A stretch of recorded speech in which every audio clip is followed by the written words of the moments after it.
ಇವತ್ತು ನಾವು ಅನ್ಬಾಕ್ಸ್ ಮಾಡ್ತಾ ಇದೀವಿ. ಇದನ್ನ ಅನ್ಬಾಕ್ಸ್ ಮಾಡಕ್ ಬಾಕ್ಸ್ ಇಲ್ವೇ? ನಾವು ರಿವ್ಯೂ ಮಾಡ್ತಾ ಇದೀವಿ ಹ್ಯುಂಡೈ ಗ್ರ್ಯಾಂಡ್ i10 ಸ್ಪೋರ್ಟ್ಸ್. ಇದು ಟೆಕ್ ಚಾನಲ್ ಅಲ್ವಾ, ಕಾರ್ಗಳೇನಕ್ಕೆ ಬಂತು, ಅದಕ್ಕೋಸ್ಕರ ಟೆಕ್ ರಿವ್ಯೂ. ಇವತ್ತು ನಮ್ಮ ಹತ್ರ ಇದೆ ರಿವೋಲ್ಟ್ RV 400. ಈ ಬೈಕ್ನ ನಾನು ಇವತ್ತು ರಿವ್ಯೂ ಮಾಡ್ತಾ ಇದ್ದೀನಿ. ಬಟ್ ಈ ಬೈಕ್ನ ಚೆನ್ನಾಗಿ ಗುಜ್ಜಿಬಿಟ್ಟಿದ್ದಾರೆ. ಎಷ್ಟು ಕಿಲೋಮೀಟರ್ ಓಡಿದೆ ಇದು? 16,183 ಕಿಲೋಮೀಟರ್ ಓಡಿದೆ. 36% ಚಾರ್ಜ್ ಇದೆ. ರೇಂಜ್ 50 ಕಿಲೋಮೀಟರ್ ಅಂತ ತೋರಿಸ್ತಾ ಇದೆ. 28 ಡಿಗ್ರಿ ಸೆಲ್ಸಿಯಸ್ ಇದೆ. ಡಿಜಿಟಲ್ ಮೀಟರ್ ನಮ್ಗೆ ಇದರಲ್ಲಿ ಇಷ್ಟೇ ನೋಡೋದಕ್ಕೆ ಸಿಗೋದು. ಬಟ್ ಆದರೆ ಈ ಗಾಡಿ ನೋಡ್ತಾ ಇದ್ರೆ ನಂಗೆ ಒಂದು ಸ್ವಲ್ಪ ವಿಚಿತ್ರವಾಗಿ ಅನ್ನಿಸ್ತಾ ಇದೆ. ಯಾಕೆ ಅಂತ ನಿಮ್ಗೊಂದು ಡೌಟ್ ಬಂದಿರ್ಬೋದು. ಇದು ಎಷ್ಟು ಬಗ್ಗಿದೆ ಅಂದರೆ, ನೀಟಾಗಿ ಯಾರಾದರೂ ಚಿಕ್ಕ ಮಕ್ಕಳು ಹಿಂದೆಯಿಂದ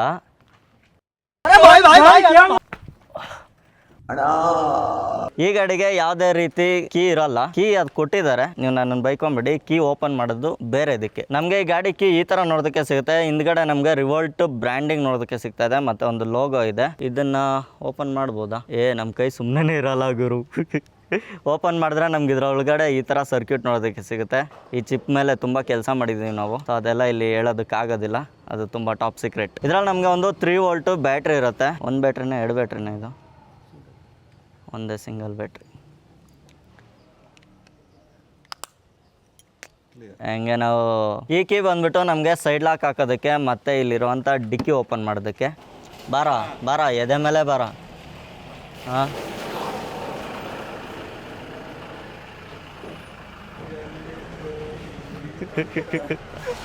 ಏನು ಎತ್ಬಿಡ್ತಾರೆ ಅನ್ಕೊಳ್ಳ. ಈ ಕೀಯಲ್ಲಿ ನಾವು ಇಲ್ಲಿ ಸೈಡ್ ಲಾಕ್ನ ಮಾಡ್ಕೊಬೋದು, ಸೈಡ್ ಲಾಕ್ ಓಪನ್ ಮಾಡ್ಕೊಬೋದು. ಬೈ ಮಿಸ್ ಆಗಿ ಸೈಡ್ ಲಾಕ್ ಹಾಕಿ ಜೋಶಲ್ಲಿ ನೀವೇನಾದ್ರೂ ಗಾಡಿ ಎತ್ತಿ ತಿರುಗಿಸಿದ್ರೆ ಎಂಟ್ರಾನ್ ಸಂಪಾದಲ್ಲಿ ಗೋಯಿಂದ. ಮತ್ತೆ ಇದೇ ಕೀನ ಹಾಕೋದಕ್ಕೆ ಇನ್ನೂ ಒಂದು ಜಾಗ ಇದೆ, ಬನ್ನಿ ಇಲ್ಲಿ ತೋರಿಸ್ತೀನಿ. ಈ ಕೀನ ನಾವು ಲೆಫ್ಟಿಗೆ ಈ ಥರ ಟರ್ನ್ ಮಾಡಿದ್ರೆ ನಮ್ಗೆ ಸೀಟ್ ಓಪನ್ ಆಗುತ್ತೆ. ಸೀಟ್ ಒಳಗಡೆ ಏನಿದೆ ಅಂತ ನೋಡಿದ್ರೆ ಏನಿಲ್ಲ. ಇಲ್ಲಿ ನಮಗೆ ಒಂದು ಲಾಕ್ಗೆ ವೈರ್ ಕೊಟ್ಟಿದ್ದಾರೆ, ಟೇಲ್ ಲ್ಯಾಂಪ್ ಮತ್ತೆ ಬ್ರೇಕ್ ಲೈಟ್ಗೆ ವೈರಿಂಗ್ ಕೊಟ್ಟಿದ್ದಾರೆ. ಹಿಂದ್ಗಡೆ ಇನ್ನೇನು ಜಾಸ್ತಿ ನೋಡೋದಕ್ಕೆ ಸಿಗಲ್ಲ. ಇಲ್ಲಿ ನಮಗೆ ಚಾರ್ಜಿಂಗ್ ಪೋರ್ಟ್ ಇದೆ. ಚಾರ್ಜಿಂಗ್ ಪೋರ್ಟ್ಗೆ ಎಷ್ಟು ಸಣ್ಣ ವೈರ್ ಕೊಟ್ಟಿದ್ದಾರೆ. ನಾವು ಸ್ವಲ್ಪ ದಪ್ಪ ವೈರ್ ಕೊಡಬೇಕಾಗಿತ್ತು. ಓಕೆ, ಇರಲಿ. ಆಲ್ ರೈಟ್, ಮುಂದಕ್ಕೆ ಹೋಗೋಣ. ಈ ಕೀನ ನಾವು ರೈಟಿಗೆ ಟರ್ನ್ ಮಾಡಿದ್ರೆ okay, finally front portion open ಮಾಡಿದ್ದೀವಿ. ಇಲ್ಲಿ ನಾವು ಮೊಬೈಲ್ ಏನಾದರೂ ಇಟ್ಕೊಬೋದಂತೆ. ಇಲ್ಲಿ ಮೊಬೈಲ್ ಇಡೋದು 100% ಸೇಫ್ ಅಲ್ಲ. ಈ ಸ್ಟೋರೇಜ್ನ ನಾವು ಆಮೇಲೆ ತೆಗಿಬೋದು. ಇದನ್ನ ತೆಗೆದ್ಮೇಲೆ ನಮಗೆ ಮೇನ್ ಬ್ಯಾಟ್ರಿ ಇಲ್ಲಿ ನೋಡೋದಕ್ಕೆ ಸಿಗುತ್ತೆ. ಈ ಕೀದು ಇನ್ನೊಂದು ಯೂಸ್ ಏನಂದ್ರೆ, ಇಲ್ಲೊಂದು ಲಾಕ್ ಕೊಟ್ಟಿದ್ದಾರೆ ನೋಡಿ. ಇದಕ್ಕೆ ಹಾಕಿ ಈ ಕೀನ ಈ ಬ್ಯಾಟ್ರಿ ಓಪನ್ ಮಾಡೋದಕ್ಕೆ ಕೊಟ್ಟಿದ್ದಾರೆ. ನೀವು ಇಲ್ಲಿ ಚಾರ್ಜಿಂಗ್ ಪೋರ್ಟ್ ನೋಡ್ಬೋದು. ಬ್ಯಾಟ್ರಿನ ಈ ತರ ತೆಗೆದ್ರೆ ಈ ಪೋರ್ಟು ಎರಡು ಡಿಟ್ಟೋ ಸೇಮ್ ಟು ಸೇಮ್. ಈ ಬ್ಯಾಟ್ರಿ ಬೇಕಿದ್ರೆ ಬಿಚ್ಬಿಟ್ಟು ಮನೇಲಿ ಚಾರ್ಜ್ಗೆ ಹಾಕೊಬೋದು. ಏನಾದರೂ ದೂರ ಇದ್ದು ಅಥವಾ ನೀವೇನಾದರೂ 10ನೇ ಫ್ಲೋರು 15ನೇ floor Mia Khalifa Burj Khalifa building ಅಲ್ಲಿ ನೀವೇನಾದರೂ ಇದ್ರೆ ಈ ಬ್ಯಾಟ್ರಿನ ಈ ಲಾಕ್ ಸಹಾಯದಿಂದ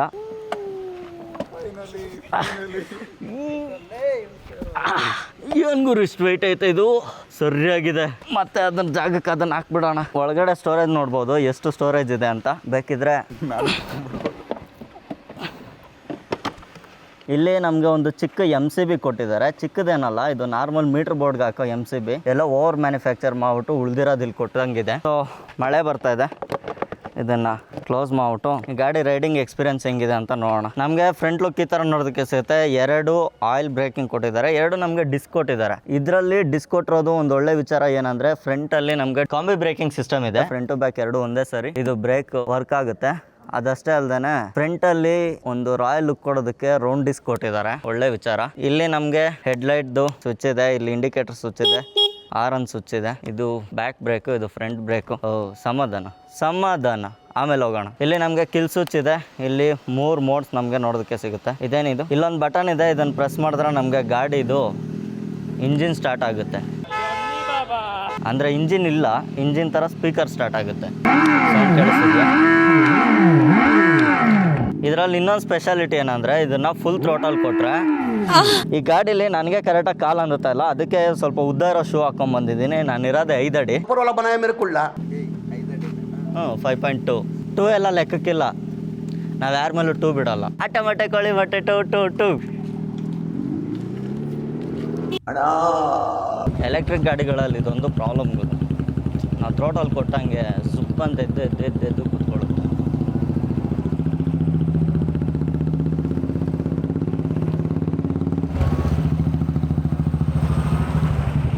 ಇದರಲ್ಲಿ ನಮಗೆ ಮೋಡ್ 1 43 ಕಿಲೋಮೀಟರ್ ಹೋಗ್ತಾ ಇದೆ ಮ್ಯಾಕ್ಸು. ಮೋಡ್ 2 ಅಲ್ಲಿ ಟೆಸ್ಟ್ ಮಾಡೋಣ. ಮೋಡ್ 2 ಅಲ್ಲಿ ನಮಗೆ ಮ್ಯಾಕ್ಸ್ ಮ್ಯಾಕ್ಸಿಮಮ್ 57-58 ನೋಡೋದಕ್ಕೆ ಸಿಗ್ತಾ ಇದೆ. ಬ್ರೇಕಿಂಗ್ಸ್ ಎಲ್ಲ ತುಂಬ ಚೆನ್ನಾಗಿದೆ ಅಂತಲೇ ಹೇಳ್ಬೋದು. ಮೋಡ್ 3 ಅಲ್ಲಿ ಇದು ಮ್ಯಾಕ್ಸಿಮಮ್ ಎಷ್ಟು ಸ್ಪೀಡ್ ಹೋಗುತ್ತೆ ಅಂತ ಟೆಸ್ಟ್ ಮಾಡೋಣ.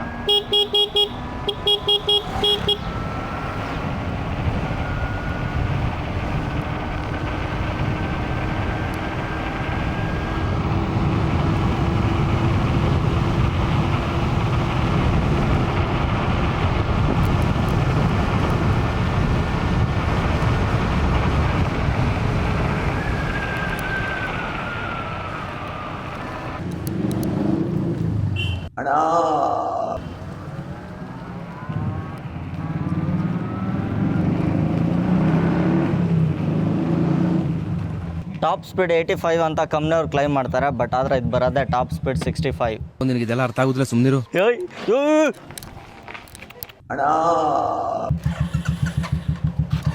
ಸ್ವಲ್ಪ ಹೈಟ್ ಕಮ್ಮಿ ಮಾಡಿ ಸಾಯಿರೋ, ನಮ್ಮಂಥವ್ರು ಏನಕ್ಕೆ ತೊಗೊಬೇಕು ಗಾಡಿನ.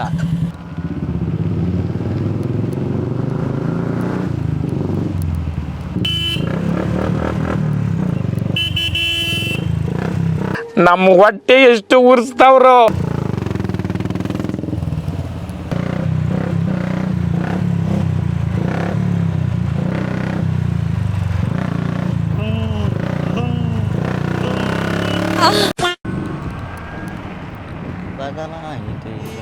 ನನ್ನ ಲೋಕ ನಿನ್ನ ಗೊಂಗಿಲ್ಲದೆ.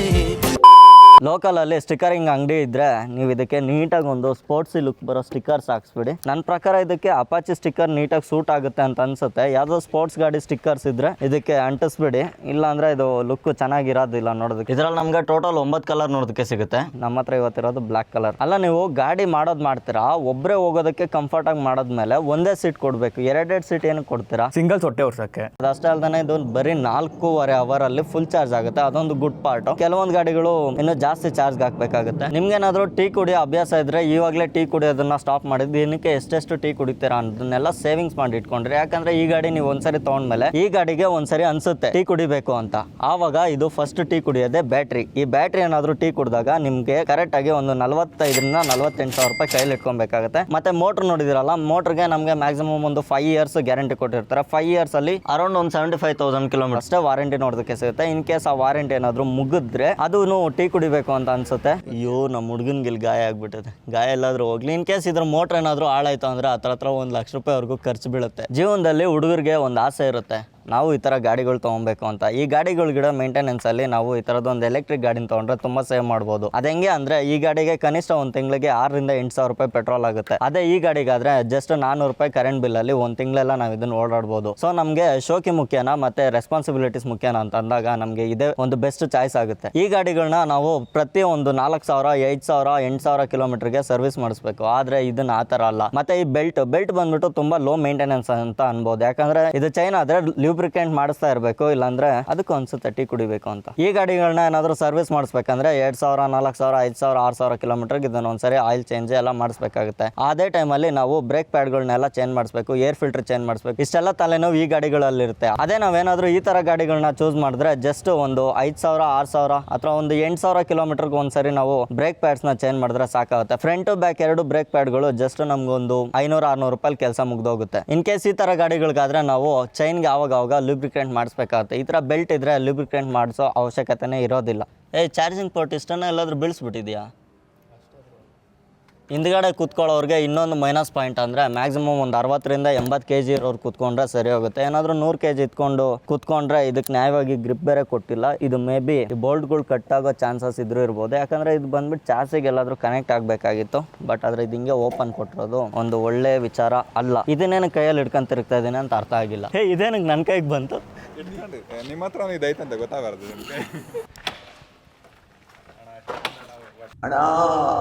ರೌಂಡ್ ಡಿಸ್ಕ್ ಬಂದ್ಬಿಟ್ಟು ಸ್ವಲ್ಪ ರಾಯಲ್ ಲುಕ್ ಕೊಡುತ್ತೆ. ಆದರೆ ರಾಯಲ್ ಲುಕ್ಗಿಂತ ಬೇಗ ಬ್ರೇಕ್ ಹಿಡಿಯೋದು ತುಂಬ ಇಂಪಾರ್ಟೆಂಟ್ ಆಗುತ್ತೆ. ಅದಕ್ಕೋಸ್ಕರ ಇದರಲ್ಲಿ ಪೆಟಲ್ ಡಿಸ್ಕ್ ಕೊಟ್ಟಿದ್ದಿದ್ರೆ ತುಂಬ ಚೆನ್ನಾಗಿರ್ತಿತ್ತು. LBN ಬ್ರ್ಯಾಂಡ್ದು ಕ್ಯಾಲಿಬರ್ ಯೂಸ್ ಮಾಡಿದ್ದಾರೆ. ಇದು ಬಂದ್ಬಿಟ್ಟು ನನ್ನ ಪ್ರಕಾರ ಬೈಬ್ರೆ ಇದ್ದಿದ್ರೆ ಈ ಪ್ರೈಸ್ ಪಾಯಿಂಟ್ಗೆ ವರ್ತ್ ಅಂತಾನೆ ಹೇಳ್ಬೋದು. ಬ್ಯಾಕ್ ಸೈಡಲ್ಲೂ ನಮಗೆ ಸೇಮ್ ಅದೇ ಪ್ರಾಬ್ಲಮ್ ಆದ್ರೆ ಮಾಡಿದ್ದಾರೆ. ಇದರಲ್ಲೂ ನಮಗೆ ಕ್ಯಾಲಿಬರ್ ಬಂದು ಬೈಬ್ರೆ ಇದ್ದಿದ್ರೆ ತುಂಬ ಚೆನ್ನಾಗಿರ್ತಿತ್ತು. ಇದರಲ್ಲಿ ನಮಗೆ 120/80 ಸೆಕ್ಷನ್ನ ಟೈರ್ ನೋಡೋದಕ್ಕೆ ಸಿಗುತ್ತೆ. But tyre okay, back tyre ನನಗೆ ಎಲ್ಲೂ ಗ್ರಿಪ್ ಮಿಸ್ ಅನ್ಸಿಲ್ಲ. ಆದರೆ ಇಷ್ಟು ಖಾಲಿ ಸ್ಪೇಸ್ ABS ಏನಕ್ಕೆ ಬಿಟ್ಟಿದ್ದಾರೆ ಅಂತ ಅರ್ಥ ಆಗಿಲ್ಲ. ಇಲ್ಲಿ ನಮಗೆ ಸಿಂಗಲ್ ಸಸ್ಪೆನ್ಷನ್ ನೋಡೋದಕ್ಕೆ ಸಿಗುತ್ತೆ. ಇದು ಬಂದ್ಬಿಟ್ಟು ಓಕೆ ಕರೆಕ್ಟ್ ಪೊಸಿಷನ್ಗೆ ಇದೆ. ಇದು ನಮಗೆ ಮೋನೋಸ್ಟಾಕ್ ಸಸ್ಪೆನ್ಷನ್ ಆಗಿದ್ರು ಸಹ ನಮಗೆ ಎಲ್ಲ ಓಕೆ, ಬಟ್ ಇದು ತುಂಬಾ ಹೈಟ್ ಆಯ್ತು ಅನ್ಸುತ್ತೆ. ಈ ಗ್ಯಾಪ್ ನ ಫಿಲ್ ಮಾಡಬೇಕಾಗಿತ್ತು. ಈ ಗ್ಯಾಪ್ ಫಿಲ್ ಮಾಡದೇ ಇರೋದ್ರಿಂದ ಒಂದು ಮೈನಸ್ ಪಾಯಿಂಟ್ ಏನಂದ್ರೆ ಹಿಂದ್ಗಡೆಯಿಂದ ಯಾರಾದ್ರೂ ಬಂದ್ರೆ ಅವ್ರಿಗೆ ತುಂಬಾ ದೂರದವರೆಗೂ ನೀರ್ ಹಾರುತ್ತೆ. ಕನಿಷ್ಠ ನನ್ನ ಪ್ರಕಾರ ಒಂದು 5 ಅಡಿವರೆಗೂ ನೀರ್ ಹಾರುತ್ತೆ. ಸೊ ಅದೊಂದು ಮೇಂಟೈನ್ ಮಾಡಬೇಕಾಗಿತ್ತು. ಅದಷ್ಟೇ ಅಲ್ಲದೆ ಇಲ್ಲಿ ಸ್ಯಾರಿ ಗಾರ್ಡ್ ಕೊಟ್ಟಿದ್ದಾರೆ. ಕಾಲಿಟ್ಕೊಳ್ಳೋ ಸ್ಪೇಸ್ ಬಂದ್ಬಿಟ್ಟು ಇನ್ನು ಸ್ವಲ್ಪ ಕೆಳಗಡೆ ಕೊಡಬೇಕಾಗಿತ್ತು. ಈ ಗ್ಯಾಪ್ ಅಲ್ಲೂ ಸಹ ಸ್ಯಾರಿಯಲ್ಲಿ ಮಣ್ಣೆಗರೋ ಚಾನ್ಸಸ್ ಇದೆ. ಮದುವೆಗೆ ಫಂಕ್ಷನ್ಸ್ಗೆ ಯಾರಾದ್ರೂ ಹೋಗ್ತಿದ್ರೆ ಹಿಂದ್ಗಡೆ ಸರಿಯಾಗಿ ಮಣ್ಣೆಗ್ರಿ ಇರುತ್ತೆ. ಇದರಲ್ಲಿ ಯಾವುದೇ ರೀತಿ ನಮಗೆ ABS ನೋಡೋದಕ್ಕೆ ಸಿಗಲ್ಲ. ಇದೇನೋ ಹೊಸದಾಗಿ ಹೆಸರಿಟ್ಟಿದ್ದಾರೆ RBS ಅಂತೆ, ರೀಜನರೇಟಿವ್ ಬ್ರೇಕಿಂಗ್ ಸಿಸ್ಟಮ್ ಅಂತೆ. ರೀಜನರೇಟಿವ್ ಬ್ರೇಕಿಂಗ್ ಸಿಸ್ಟಮ್ ಅಂದ್ರೆ ನಾವು ಗಾಡಿ ಎಕ್ಸಿಲೇಟರ್ನ ಡೌನ್ ಮಾಡಿದಾಗ ಆಟೋಮೆಟಿಕ್ ಆಗಿ ಅದು ಸ್ವಲ್ಪ ಬ್ರೇಕ್ ಹಿಡಿಯೋ ತರ ಫೀಲ್ ಆಗುತ್ತೆ. ಅದು ಏನ್ ಮಾಡ್ತಾ ಇರುತ್ತೆ ಅಂದ್ರೆ ಬ್ಯಾಕ್ ಎಂಡ್ ಅಲ್ಲಿ ಬ್ಯಾಟ್ರಿ ರೀಚಾರ್ಜ್ ಮಾಡ್ತಾ ಇರುತ್ತೆ. ಸೊ ಈ ಗಾಡಿಯಲ್ಲಿ ಇನ್ನೂ ಒಂದು ಮೈನಸ್ ಪಾಯಿಂಟ್ ಏನಂದ್ರೆ ಮುಂದ್ಗಡೆ ಬ್ಯಾಟ್ರಿ ಕೊಟ್ಟಿರೋದ್ರಿಂದ ಬ್ಯಾಟ್ರಿ ವೆಯ್ಟ್ ಮತ್ತೆ ಡ್ರೈವರ್ ವೆಯ್ಟ್ ಎರಡನ್ನೂ ಗಮನದಲ್ಲಿ ಇಟ್ಕೊಂಡು ಈ ಶಾಕ್ ಅಬ್ಸರ್ವ್ ನ ಇನ್ನೊಂದು ಸ್ವಲ್ಪ ಹಿಂದೆ ಕೊಟ್ಟಿದ್ದಿದ್ರೆ ಹಿಂದ್ಗಡೆ ಕುತ್ಕೊಳ್ಳೋರ್ಗು ಕಂಫರ್ಟ್ ಇರೋದು. ಇದು ಬಂದ್ಬಿಟ್ಟು ಯಾರೇ ಸ್ಯಾರಿ ಉಟ್ಕೊಂಡು ಹಿಂದ್ಗಡೆ ಯಾರು ಲೇಡೀಸ್ ಕುತ್ಕೊಳ್ಳೋದಕ್ಕಾಗಲ್ಲ. ಲೇಡೀಸ್ ಬಿಟ್ಟು ಜೆಂಟ್ಸ್ ಕುತ್ಕೊಳ್ಳೋದಕ್ಕೇನು ಪ್ರಾಬ್ಲಮ್ ಇಲ್ಲ, ಲೇಡೀಸ್ ಕುತ್ಕೊಳ್ಳೋದಕ್ಕೇನೋ ಒಂದು ದೊಡ್ಡ ಮೈನಸ್ ಅಂತ ಹೇಳ್ಬೋದು. ಫ್ರಂಟ್ ಬ್ರೇಕಿಂಗ್ ಸಿಸ್ಟಮ್ಗೆ ನೋಡ್ಕೊಂಡ್ರೆ ಇದು ನೋಡ್ಬೋದು ನಮ್ಗೆ ಇಷ್ಟು ದೊಡ್ಡ ಡಿಸ್ಕ್ ಪ್ಯಾಡ್ಗಳು ನೋಡೋದಕ್ಕೆ ಸಿಗುತ್ತೆ. ಮತ್ತೆ ಬ್ಯಾಕ್ ಅಲ್ಲಿ ತುಂಬಾ ಚಿಕ್ಕದ್ ಕೊಟ್ಟಿದ್ದಾರೆ, ಇಷ್ಟು ಡಿಸ್ಕ್ ಪ್ಯಾಡ್ ನೋಡೋದಕ್ಕೆ ಸಿಗುತ್ತೆ. ಬಟ್ ಇದು ಫ್ರಂಟ್ ಗಿಂತ ಬ್ಯಾಕ್ ಬ್ರೇಕಿಂಗ್ ಸಿಸ್ಟಮ್ ತುಂಬಾ ವೀಕ್ ಅಂತಾನೆ ಹೇಳ್ಬೋದು. ಇದರಲ್ಲಿ ನಮಗೆ ಹೊಸ ಮಾಡೆಲ್ ಬೇರೆ ಬರುತ್ತೆ. ಹೊಸ ಮಾಡೆಲ್ ಅಲ್ಲಿ ಈ ಗ್ರೈಂಡರ್ ಬೆಲ್ಟ್ ಇರೋದಿಲ್ಲ. ಗ್ರೈಂಡರ್ ಬೆಲ್ಟ್ ಬದಲಿಗೆ ನಮಗೆ ಚೈನ್ ಕೊಡ್ತಾ ಇದ್ದಾರೆ, ಒಂದು ಒಳ್ಳೆ ವಿಚಾರ. ಬಟ್ ಆದ್ರೆ ಈ ಬೆಲ್ಟ್ ಕೊಟ್ಟಿರೋದು ಒಂದ್ ಕಡೆ ಪ್ಲಸ್ ಅನ್ಬೋದು, ಒಂದ್ ಕಡೆ ಮೈನಸ್ ಅನ್ಬೋದು. ಸೊ ಅದು ಡಿಪೆಂಡ್ಸ್ ಆಗುತ್ತೆ. ಇವಾಗ ಕಂಪಲ್ಸರಿ ಮಾಡಿದ್ದಾರೆ ಎಲ್ಲದಕ್ಕೂ ಚೈನ್ ಅಪ್ಗ್ರೇಡ್ ಮಾಡಬೇಕು ಅಂತ, ಇದಕ್ಕೂ ಮಾಡಬಹುದು. ಅದಷ್ಟೇ ಅಲ್ಲದೆ ನಮಗೆ ಫ್ರಂಟ್ ಅಲ್ಲಿ ರಿವರ್ಸ್ ಸಸ್ಪೆನ್ಷನ್ ಕೊಟ್ಟಿದ್ದಾರೆ. ಸೊ ನಾನು ಲಾಸ್ಟ್ ಟೈಮ್ BMW ವಿಡಿಯೋ ಮಾಡಿದ್ದೆ, ಅದರಲ್ಲೂ ಸೇಮ್ ನಮ್ಗೆ ಇದೇ ತರ ನೋಡೋದಕ್ಕೆ ಸಿಗ್ತಾ ಇತ್ತು. ಇದೊಂದು ಒಳ್ಳೆ ವಿಚಾರ.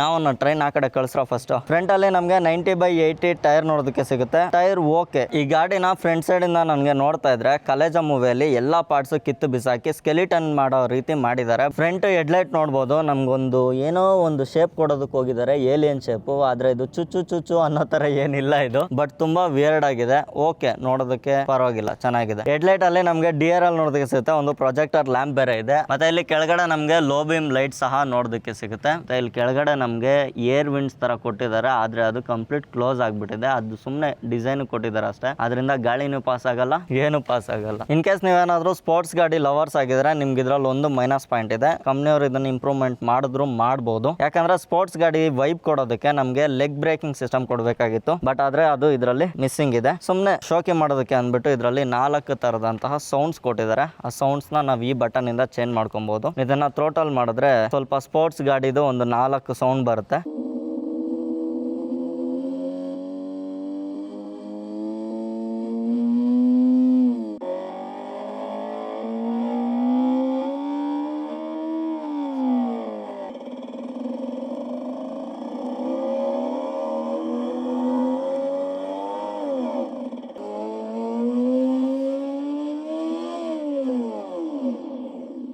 ಹರ್ಷ, ಇಲ್ಲೊಂದು ಕ್ಯಾಬ್ ಬರಬೇಕು, ಉದ್ರೋಗಿದೆಯಾ ಇದು? ಸೊ ಇದು ಡುಕಾಟಿ ಮತ್ತು TVS ಅಲ್ಲಿ ಒಂದು ಟ್ರಾನ್ಸ್ಪರೆಂಟ್ ಲುಕ್ ಕೊಟ್ಟಿದ್ದಾರಲ್ಲ, ಅದನ್ನು ಇಲ್ಲಿ ಕೊಡ್ಬೋದಾಗಿತ್ತು. ಇಲ್ಲಿ ಕೊಡದೇ ಇರೋದಕ್ಕೆ ಏನಕ್ಕೆ ರೀಸನ್ ಅಂದರೆ ಇಲ್ಲೇ ನಮ್ಮ ಮೇನ್ ಮೋಟ್ರ್ ಇರೋದು. ಈ ಮೇನ್ ಮೋಟ್ರನ್ನ ಟ್ರಾನ್ಸ್ಪರೆಂಟ್ ಮಾಡಿದ್ರೆ ಆ ಒಳಗಡೆ ವರ್ಕ್ ಆಗೋದೆಲ್ಲ ನಮ್ಮ ಕಣ್ಣಿಂದ ನಾವು ನೋಡೋಕ್ಕಾಗಲ್ಲ. ಅದು ಯಾವ ರೇಂಜಿಗೆ ವರ್ಕ್ ಆಗ್ತಿರುತ್ತೆ ಅಂದರೆ ಅದ್ರೊಳಗಡೆ ಸ್ಪಾರ್ಕ್ ಎಲ್ಲ ಬರ್ತಿರುತ್ತೆ. ಅದು ಅವ್ರಿಗೆ ಗೊತ್ತು, ಅದನ್ನೆಲ್ಲ ಕಣ್ಣಿಂದ ನೋಡೋ ದೃಶ್ಯಗಳಲ್ಲ. ಅದಕ್ಕೋಸ್ಕರ ಇದನ್ನು ಕಂಪ್ಲೀಟ್ ಸೀಲ್ ಮಾಡಿದ್ದಾರೆ. ಇದಕ್ಕೇನಾದರೂ ಒಂದು ಕ್ಯಾಪ್ ಕೊಡಬೇಕಾಗಿತ್ತು. ನಮ್ಮ BMW ಅಲ್ಲಿ ಚಾರ್ಜಿಂಗ್ ಕೊಟ್ಟಿದ್ರಲ್ಲ, ಆ ಥರ ಕ್ಯಾಪ್ ಕೊಟ್ಟು ಇದನ್ನು ಕವರ್ ಮಾಡಿದರೆ ಚೆನ್ನಾಗಿರ್ತಿತ್ತು. ಎಲ್ಲ ಇದು ಕಂಪ್ಲೀಟ್ ನಮಗೆ ಫೈಬರ್ ಬಾಡಿ ಆಗಿರುತ್ತೆ. ಬೆಸ್ಟ್ ಪಾರ್ಟ್ ನಮಗೆ ಇದೇನಾದರೂ ಬೆಲ್ಟ್ ಲೂಸ್ ಆಯಿತು ಅಂದರೆ ವೀಲ್ನ ಅಡ್ಜಸ್ಟ್ ಮಾಡ್ಕೊಳ್ಳೋದಕ್ಕೆ ಸಿಂಪಲ್ ಆಗಿ ಕೊಟ್ಟಿದ್ದಾರೆ. ಜಸ್ಟ್ ಒಂದು ಸ್ಪಾನರ್ ಇದ್ರೆ ಸಾಕು, ಇದನ್ನು ನಾವೇ ಅಡ್ಜಸ್ಟ್ ಮಾಡ್ಕೊಂಡ್ಬಿಡ್ಬೋದು. ಮೆಕ್ಯಾನಿಕ್ ಹತ್ರ ಹೋಗೋ ಅಷ್ಟು ತಲೆನೋವೇನಿಲ್ಲ. ಜಸ್ಟ್ ಇದನ್ನು ಲೂಸ್ ಮಾಡಿ ಇದನ್ನು ಟೈಟ್ ಮಾಡ್ಕೊಂಡ್ರೆ ಮುಗೀತು. ಸೇಮ್ ನಮ್ಮ ಸ್ಪ್ಲೆಂಡರ್ಗಳಲ್ಲೆಲ್ಲ ಚೈನ್ ಅಡ್ಜಸ್ಟ್ಮೆಂಟ್ ಬರುತ್ತಲ್ಲ, ಅದೇ ಥರ ಇದನ್ನು ಮಾಡ್ಕೊಬೋದು. ಗಂಡು ಮಕ್ಕಳಿಗೆ ಒಂದು ಮೈನಸ್ ಪಾಯಿಂಟ್ ಅಂದರೆ ಇಲ್ಲಿ ಒಂದು ಇಂಪಾರ್ಟೆಂಟ್ ವಸ್ತು ಇರುತ್ತೆ. ಈ ವಸ್ತುನ ತುಂಬ ಕೇರ್ಫುಲ್ ಆಗಿ ನೋಡ್ಕೊಬೇಕಾಗುತ್ತೆ. ಸೊ ಈ ವಸ್ತುಗೆ ಡ್ಯಾಮೇಜ್ ಆದರೆ ಜೀವನದಲ್ಲಿ ಯಾರು ದಾನನೂ ಮಾಡಲ್ಲ. ಅಂಥ ವಸ್ತುಗೆ ಹಾನಿ ಆಗೋ ಥರ ಇದನ್ನು ಡಿಸೈನ್ ಮಾಡಿದ್ದಾರೆ. ಇನ್ ಕೇಸ್ ನಾವೇನಾದರೂ ಸ್ಪೀಡಲ್ಲಿ ಇದ್ದಾಗ ಬ್ರೇಕ್ ಹಾಕಿದ್ರೆ ಇಲ್ಲಿ ಸ್ಪೋರ್ಟ್ಸ್ ಬೈಕ್ಗೆ ಕೊಡೋ ಥರ ಇಲ್ಲೊಂದು ಗಾರ್ಡ್ ಕೊಡಬೇಕಾಗಿತ್ತು. ಗಾರ್ಡ್ ಕೊಟ್ಟಿಲ್ಲ ಅಂದರೆ ಏನಾಗುತ್ತೆ ಅಂದರೆ ಇಲ್ಲಿದೆಯಲ್ಲ, ಹಿಂಗೆ ಈ ಕಡೆಯಿಂದ ಕೆಳಗಡೆಗೆ ಮತ್ತೆ ಈ ಕಡೆ ಬಂದರೆ ಇಲ್ಲಿ ಈ ಕಡೆಯಿಂದ ಕೆಳಗಡೆಗೆ 2 ಮೊಟ್ಟೆ ಬೀಳೋ ಸೌಂಡ್ ಬರುತ್ತೆ. ಈ ನೇಕಡ್ ಇರೋ ಹ್ಯಾಂಡಲ್ಗೆ 2 ಬಲ್ಕಿ ಆಗಿರೋ ಆಯಿಲ್ ಟ್ಯಾಂಕ್ಗಳನ್ನ ಕೊಟ್ಟಿದ್ದಾರೆ. ಇದನ್ನ ನಮ್ಗೆಲ್ಲಾದ್ರೂ ಬೇರೆ ಕಡೆ ಕೊಟ್ಟಿದ್ರೆ ತುಂಬಾ ಚೆನ್ನಾಗಿರ್ತಿತ್ತು ಅನ್ಸುತ್ತೆ. ಇದು ಒಂಥರ ಲುಕ್ ಕೆಡ್ಸುತ್ತೆ ಅಂತಾನೆ ಹೇಳ್ಬೋದು. ನೀವು ಫ್ರಂಟ್ ಇಂದ ನೋಡ್ಬೋದು ಹೆಂಗ್ ಕಾಣಿಸುತ್ತೆ ಕಾಣಿಸ್ತಾ ಇದೆ. ಈ ಗಾಡಿಗೆ ನೀವೇನಾದ್ರು ಹೊಸ ಟೈರ್ಗಳು ಹಾಕ್ಸ್ಬೇಕಂದ್ರೆ ಮಿನಿಮಮ್ 7,000 ರೂಪಾಯಿ ಎತ್ತಿಕ್ಬೇಕಾಗುತ್ತೆ. ಅಷ್ಟಲ್ದೇ ಈ ಗಾಡಿ ಪ್ರೈಸ್ ನೋಡಿದ್ರೆ 1,53,000 ರೂಪಾಯಿ ಕರೆಂಟ್ ಪ್ರೈಸ್ ಇದೆ. ಬಟ್ ಇದು ಸ್ಟಾರ್ಟಿಂಗ್ ಬಿಟ್ಟಾಗ 125 ಸಮಥಿಂಗ್ ಏನೋ ಬಿಟ್ಟಿದ್ರು. ಇವಾಗ ಚೈನ್ ಆಳು ಮುಳೆ ಎಲ್ಲ ಅಪ್ಗ್ರೇಡ್ ಆಗಿ ನಿಮಗೆ ಆನ್ ರೋಡಿಗೆ ಬರೋ ಅಷ್ಟೊತ್ತಿಗೆ ಹತ್ರ 170ವರೆಗೂ ರೀಚ್ ಆಗುತ್ತೆ.